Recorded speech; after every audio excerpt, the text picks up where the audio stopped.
जंगल में जानवरों ने चुनाव कराने का फैसला किया कि डेमोक्रेसी लेके आएंगे जंगल में, भारत की तरह डेमोक्रेसी। शेर अपने आप राजा बन जाता है, इसको कौन बनाता है भाई? शेर भी इलेक्शन लड़ ले, अगर ये जीत गया ये बन जाएगा। तो जंगल में माहौल क्या था, इस कविता में छोटी सी सुनाने वाला हूं, उसमें कहीं भी देश का नाम नहीं है हमारे, लेकिन जो सुनता है वो देश में ही रहता है, वो सोचता ही ये है कि हाँ ये यहां भी यही होता है। इलेक्शन कमीशन ने जैसे ही जंगल में आम चुनाव ऐलाने, इलेक्शन कमीशन ने जैसे ही जंगल में आम चुनाव ऐलाने, अपने अपने चुनाव प्रचार पर लगे जानवर जाने। शेर जी बकरी के घर गए, बोले बहन जी सत श्री अकाल है, और सुनाओ क्या हाल चाल है। बकरी बोली हाल तो ठीक है, लेकिन मेरा दिल आज हैरान पड़ा है कि शेर मेरे आगे दोनों हाथ जोड़कर खड़ा है। शेर ने कहा बहन जी शर्मिंदा मत करो, अब हम जंगल में एकता और अखंडता से रहेंगे। अपने मेमनों को समझा देना कि अब शेर अंकल उनको कुछ नहीं कहेंगे। रंग बिरंगी झंडियों से रंगा पड़ा था चंबल, रंग बिरंगी झंडियों से रंगा पड़ा था चंबल, बिल्लियां बांट रही थी चूहों को मुफ्त कंबल। गीदड़ को कहा गया आधा जंगल तेरा होगा, गीदड़ को कहा गया आधा जंगल तेरा होगा। उल्लू को बोले वोट डाल, दिन में भी अंधेरा होगा।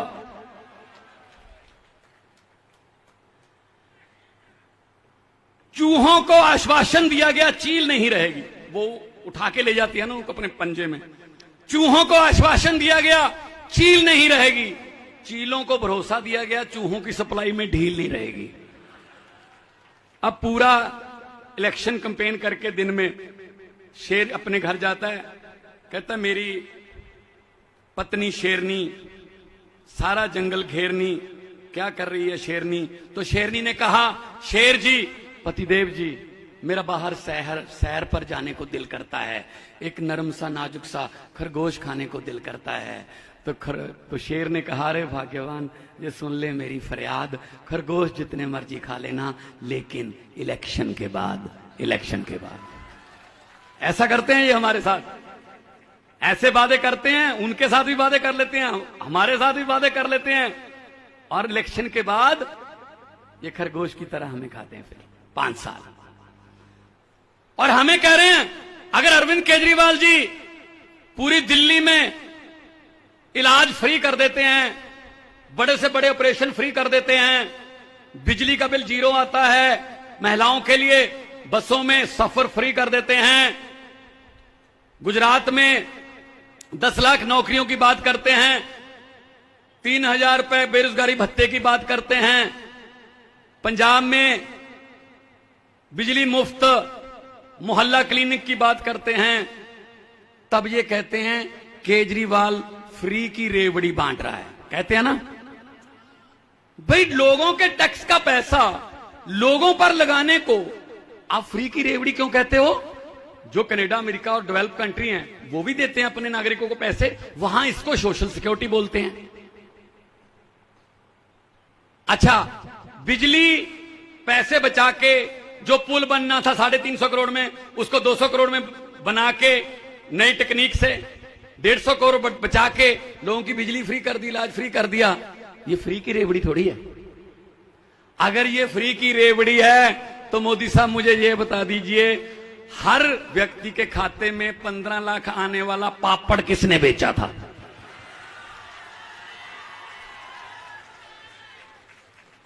मुझे पता चला है कि गुजरात में 15 लाख हर व्यक्ति के खाते में आ गया ना? अरे गोपाल भाई, तो आप तो कह रहे थे आ गया है,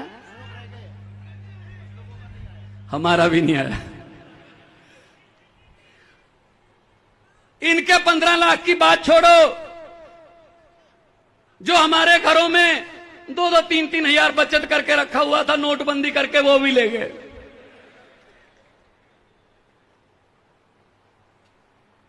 ये इनकी हालत है। बैंक बेच दिए, जहाज बेच दिए, रेलवे स्टेशन बेच दिए, कुछ नहीं। रेलवे स्टेशन बेच दिए, LIC बेच दी, बड़ी बड़ी सरकारी कंपनियां बेच दी, सब कुछ बेचा है, सिर्फ एक चीज खरीदी है, मीडिया।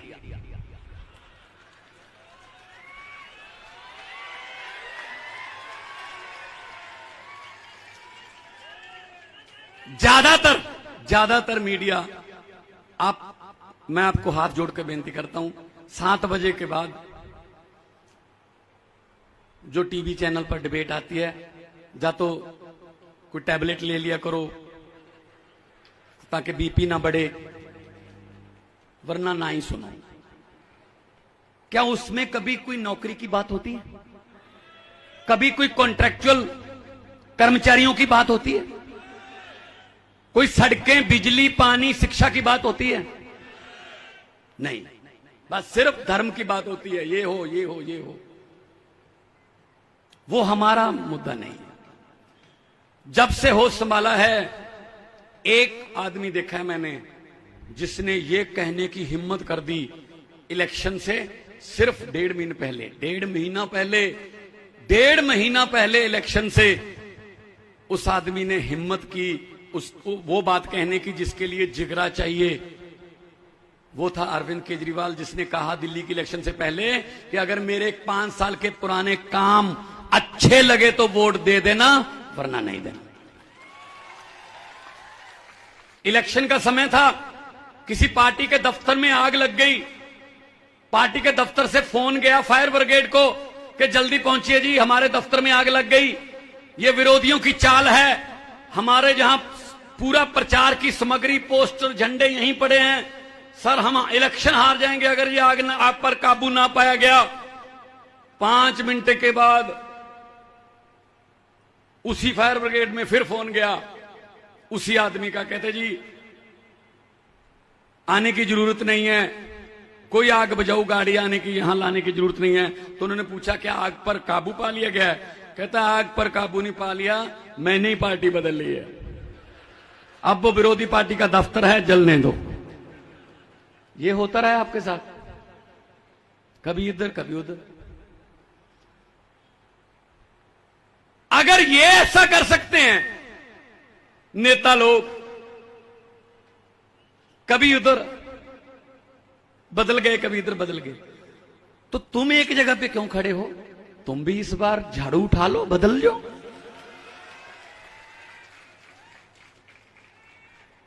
मैं तो ये कहता हूं, मैंने ये पार्लियामेंट में बोला था कि जो ओथ है, जो मंत्री बनते समय, मुख्यमंत्री बनते समय, प्रधानमंत्री बनते समय जो शपथ ली जाती है, अंग्रेजों ने लिखी हुई है, उसको भी बदलना चाहिए। उसमें क्या कहते हैं? मैं भगवान की, ईश्वर की शपथ लेता हूं, मैं फला मंत्रालय संभालने जा रहा हूं, मैं सभी भेद गुप्त रखूंगा। अरे व्हाट्सएप के जमाने में गुप्त क्यों रखोगे भाई? ये ओथ होनी चाहिए, मैं तो सब कुछ बताऊंगा, पब्लिक के सामने लाऊंगा, पारदर्शिता से काम करूंगा। उसी गुप्त भेद में तो सब कुछ है। तो आम आदमी पार्टी पारदर्शिता की पार्टी है। जब भी टीवी पर आधे घंटे के आम आदमी पार्टी के खिलाफ डिबेट चलती हो ना, जिसमें आम आदमी पार्टी को गालियां दी जा रही हो, ये ऐसे हैं, ये ऐसे हैं, ये फलां हैं, धिमका हैं, तो समझ लो देश के किसी न किसी हिस्से में हम जीत रहे हैं।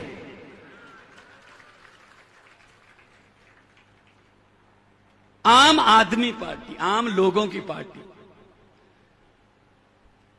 आप लोगों के जो कॉन्ट्रैक्ट साइन किए गए हैं, तलवार लटकाई हुई आपकी नौकरी पर, जब भी निकाल दें, कोई पता नहीं कब निकाल दें, कोई उसमें आपको सुविधाएं नहीं मिलती, तो फिर 75वें आजादी दिवस पर हम लाल किला से कैसे बोलने की हिम्मत कर सकते हैं कि देश को हम ये बना देंगे, वो बना देंगे, जब हमारे युवाओं को और हमारे जो कर्मचारी हैं उन्हीं को अभी पक्का नहीं कर पाए अभी तक।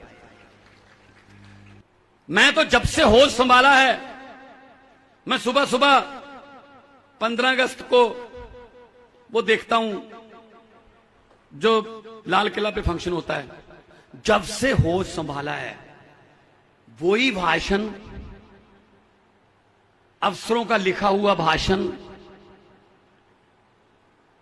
बेरोजगारी पर चिंता व्यक्त, आतंकवाद पर थोड़ी ज्यादा चिंता व्यक्त, महंगाई और गरीबी पर और ज्यादा चिंता व्यक्त। कहते नमस्कार, ये था 15 अगस्त। मैं ये कहना चाहता हूं मेरे देश के वारिसों, मेरे देश को चलाने वालों, अगर हमारी किस्मत नहीं बदल सकते, कम से कम लाल किले वाला भाषण तो बदल लो। अब तो लाल किले के कबूतरों को भी भाषण याद हो गए होंगे, लाल किले के कबूतरों को भी भाषण याद हो गए होंगे। वो सिर्फ भाषण चला। अभी एयरपोर्ट पे उतरे, पत्रकारों ने कहा जी बीजेपी कह रही है कि योगी जी ने 100 दिन में ये काम कर दिए, तो फिर इनके 27 साल कहां गए? इनके 27 साल कहां गए अगर योगी के गिनाने पड़ रहे हैं?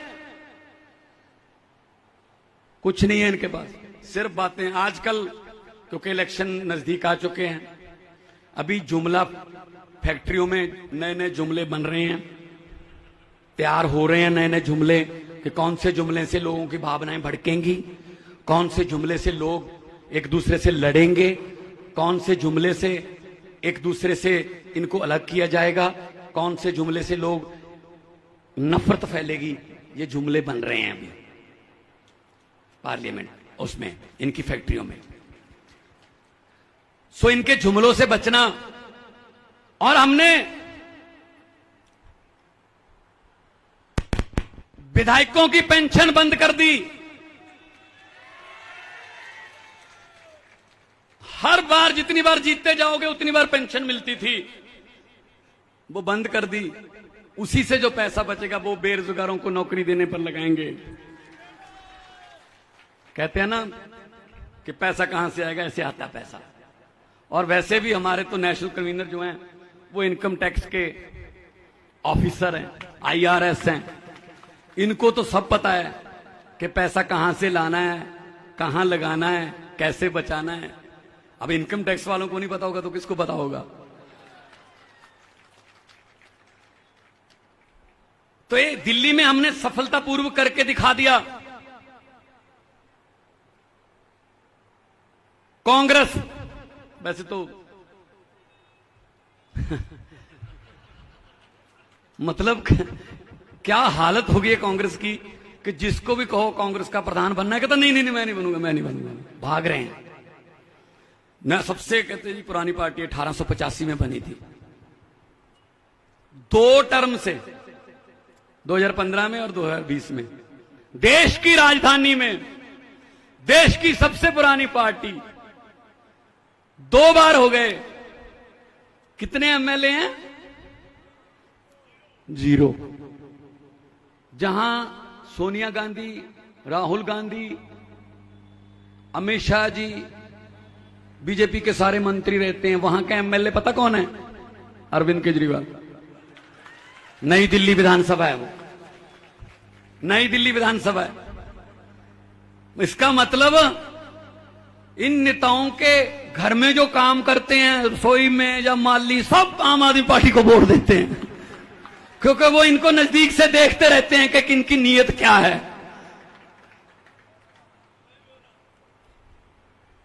तो ये बदलाव तो आना था। अब गुजरात में बदलाव आएगा।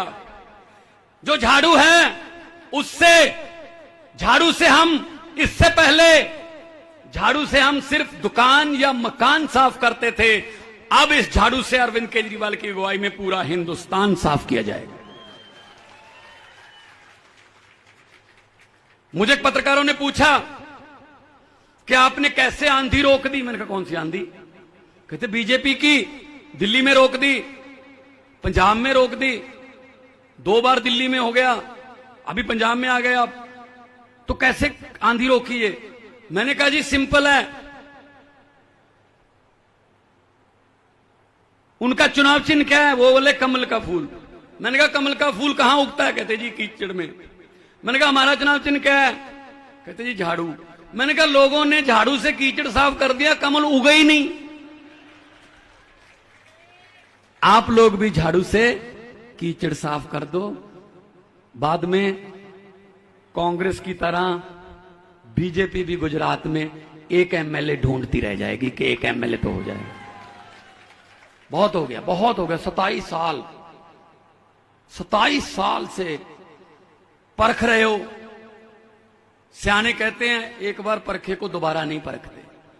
इसलिए जब वोट डालने जाओगे इस बात का ध्यान रखना कि ये वोट, ये बटन जो है ना, बटन, ये बटन ना तो किसी कमल के फूल का है, ना किसी हाथी का, ना सीढ़ी का, ना तीर कमान का, ना किसी हाथ पंजे का, ना ही झाड़ू का। ये बटन आपके बच्चों के फ्यूचर का बटन है। अच्छा बटन दबाओगे फ्यूचर अच्छा हो जाएगा, चमक जाएगा। अगर पहले की तरह कोई गलती कर लोगे तो फिर वही पछतावा जो है वो मन में रह जाएगा। हाँ, इतना मैं कहता हूं, ये रोकते हैं हमें कि ये इनकी सभा नहीं होने देनी, इनको मैरिज पैलेस नहीं बुक करने देना, इनको हॉल नहीं बुक करने देना। ये दरिया जो है ना वो अपना रास्ता खुद बनाते हैं, दरियाओं को रोका नहीं जा सकता। और वैसे भी बड़े बड़े पोस्टर लगाकर या एड देकर नहीं, मतलब लोगों के दिलों में बसा जा सकता। हुकूमत वो करते हैं जिनका दिलों पर राज होता है। यूं कहने को तो मुर्गे के सर पे भी ताज होता है। बहुत बहुत धन्यवाद, बहुत बहुत मेहरबानी। आज के लिए मेरी इतनी हाजिरी कबूल करना, बहुत बहुत शुक्रिया। नमस्कार। भारत माता की इनकलाब। बहुत बहुत धन्यवाद।